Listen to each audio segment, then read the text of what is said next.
ये जमावड़ा बिहार की राजधानी पटना के मछुआ टोली अखाड़ा आर्य कुमार रोड का है, जहाँ की आज बिहार के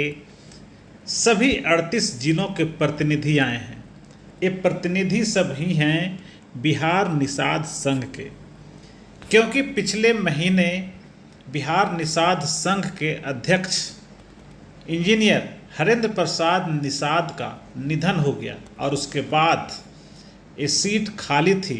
और निषादों की समस्याओं से जुड़े प्रश्नों का हल नहीं हो रहा था। बहुत सारे कार्य लंबित थे और जब आज बिहार में विधानसभा चुनाव होना है, ऐसे में बिहार निषाद संघ बगैर अध्यक्ष का रहे, उसका नेतृत्व करने वाला कोई न हो, इसको लेकर काफ़ी चिंता की स्थिति बनी हुई थी। लगातार पिछले कई दिनों से लगातार इस संगठन के कुछ वरिष्ठ कर्मयोगी कार्यकर्ता थे, ये चाह रहे थे कि बिहार निषाद संघ को एक नया अध्यक्ष मिल जाए जो कि निषादों के हक की लड़ाई को आगे बढ़ाए, क्योंकि जब तक इंजीनियर हरेंद्र प्रसाद इस संघ के अध्यक्ष थे तब तक काफ़ी वर्षों से उन्होंने निषादों की लड़ाई को आगे बढ़ाया था और हर बार बैठक करके सभी जिलों के प्रतिनिधि को बुलाया करते थे और उनकी समस्याओं को सुना करते थे। इतना ही नहीं, सुख दुख की घड़ी में भी वो हमेशा तत्पर रहते थे। यही वजह है कि बिहार निषाद संघ के कर्मयोगी कार्यकर्ताओं ने पिछले कई महीनों के लगातार मेहनत के बाद आज इस बैठक को बुलाया था और यहाँ तय करने की बात हो रही है कि बिहार निषाद संघ का अगला नेतृत्वकर्ता कौन होगा। हालांकि यहाँ जो पर्यवेक्षक थे उन्होंने साफ तौर पर ऐलान किया कि यहाँ किसी को भी अध्यक्ष बनना है वो अपना नाम का प्रस्ताव कर सकता है, या फिर कोई प्रस्तावक सामने आए और वो किसी दूसरे के नाम का प्रस्ताव दे। खुला मंच था, खुली बैठक थी, खुला आम सभा था और सबको ये कहा गया था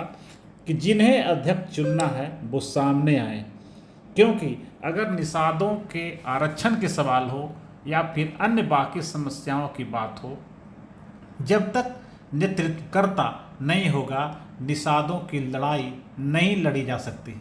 अक्सर चर्चाएं ये भी होती थी कि बिहार में जो तथाकथित निषाद के नेता बने हुए हैं उनके रहते बिहार में निषादों का कल्याण संभव नहीं है। इस बैठक में ये भी चर्चा हुई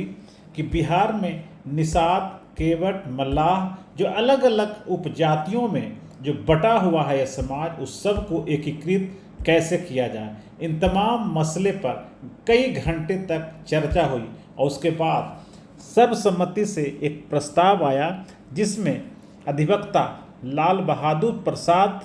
जो कि बिंद समाज से आते हैं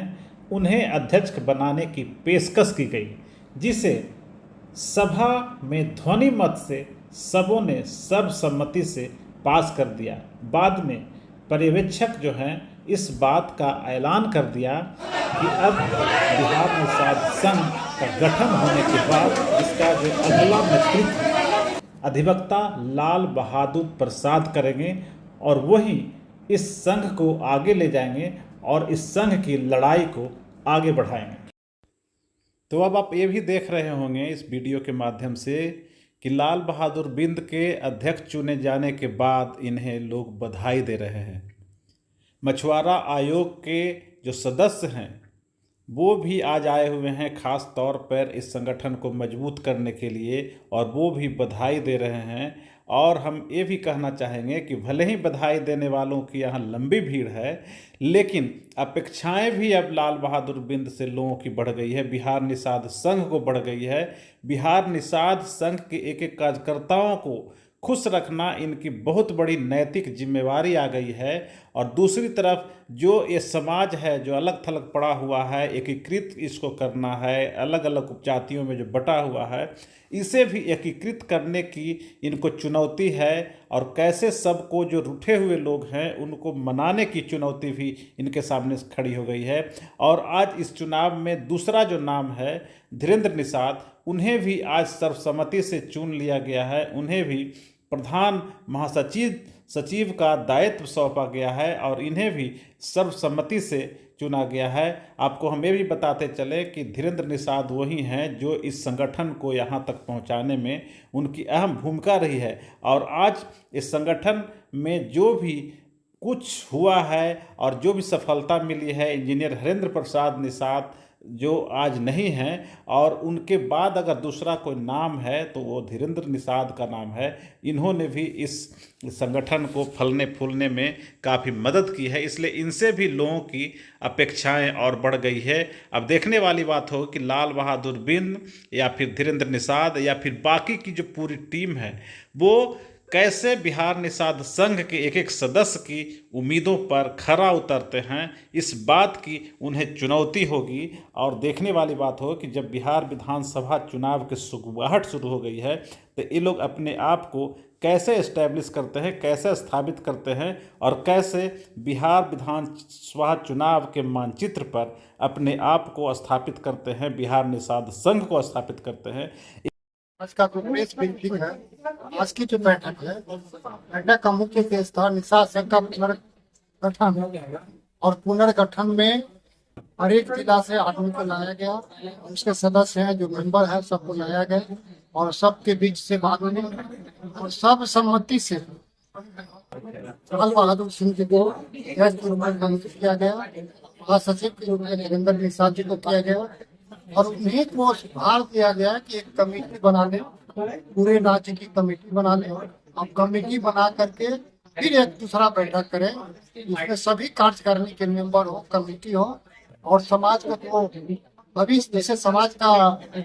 विकास हो उसके लिए रणनीति तय करें। तो सर्वसम्मति से अध्यक्ष चुने जाने के बाद लाल बहादुर बिंद और धीरेन्द्र निषाद जो प्रधान महासचिव भी हैं, दोनों ने कुछ लोगों को तत्काल प्रभाव से ही दायित्व दे दिया। कुल 38 जिलों में से 22 जिलों के अध्यक्ष घोषित कर दिया, जिसमें कई लोगों को महत्वपूर्ण जिम्मेवारी भी दी गई। प्रदेश स्तर पे भी कई लोगों को जिम्मेवारी दी गई, जिसमें उपाध्यक्ष के पद पर केदार सिंह को, मदन प्रसाद सिंह को, प्रियंवदा कुमारी, डॉक्टर सतीश कुमार निषाद, मेघनाथ सहनी, जीवोधन महतो, शंकर चौधरी को उपाध्यक्ष बनाया गया। तो वहीं दूसरी तरफ प्रदेश महासचिव सह कोषाध्यक्ष के पद पर धनंजय कुमार निषाद को जिम्मेवारी सौंपी गई। तो दूसरी तरफ प्रदेश महासचिव सह मीडिया प्रभारी की जिम्मेवारी मनोज कुमार चौधरी को दी गई। जितेंद्र प्रसाद, सुनील कुमार चौधरी, विनोद कुमार सहनी सहित अन्य कई जो सक्रिय कार्यकर्ता हैं उन्हें भी जिम्मेवारी दी गई। संरक्षक बनाया गया, कृष्णा देवी को बनाया गया, जंगमंगल चौधरी, राजकुमार सहनी, रघुनाथ प्रसाद गांधी जी और प्रदेश सचिव के पद पर संतोष कुमार सहनी जी को देशेश जलज प्रकाश जी और इलेक्ट्रॉनिक मीडिया प्रभारी सत्यप्रकाश उर्फ पप्पू कुमार सहनी को सौंपी गई। तो इस तरह से आज बहुतों को जिम्मेवारी दी गई कि नए जो अध्यक्ष बने हैं या फिर उनकी टीम बनी है वो बगैर एक दिन रुके हुए अब इस संगठन को आगे बढ़ाने के लिए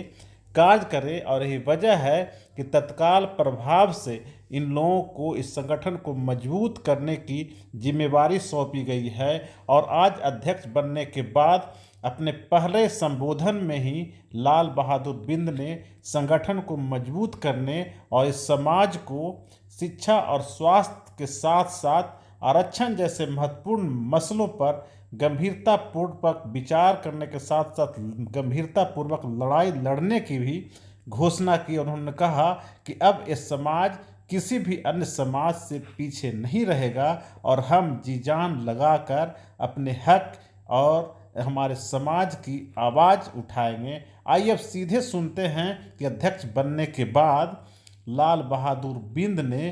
क्या कुछ कहा कि क्या कुछ वो करने वाले हैं। आज साथी के अध्यक्ष बनने के साथ बिहार में सत्संग के रहने को इस समाज के हक और अधिकार के लिए एड़ी चोटी लगाकर